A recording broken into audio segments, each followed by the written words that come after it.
అయ్యా plastic pods use చేయడం వల్ల ఇన్నిగానం ప్రాబ్లమ్సా?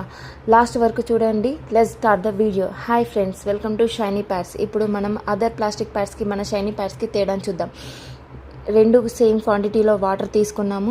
ఫస్ట్ ప్లాస్టిక్ ప్యాడ్స్పై పసుపు వాటర్ పోసాను అండ్ షైనీ ప్యాడ్స్పై పోసాను. ఇక్కడ ఒక తేడాను గమనించారా? ప్లాస్టిక్ ప్యాడ్స్పై పసుపు వాటర్ రెడ్ కలర్లో మారింది, బట్ షైనీ ప్యాడ్స్పై మారలేదు. ఎందుకంటే ఇవి కెమికల్ ప్యాడ్స్ కాదు కాబట్టి. సో కాటన్ ప్యాడ్స్ని వాడదాము.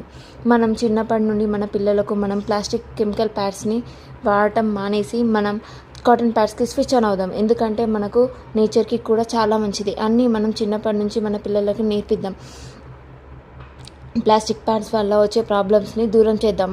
నేను చెప్పింది ఒకసారి డాక్టర్ దగ్గరికి వెళ్ళి, లేదు అంటే యూట్యూబ్ ఆర్ ఇన్స్టాలో చూడండి. కాటన్ ప్యాడ్స్ యూజ్ చేస్తే గర్భసంచికి సంబంధించిన చాలా ప్రాబ్లమ్స్ నుంచి బయటపడవచ్చు.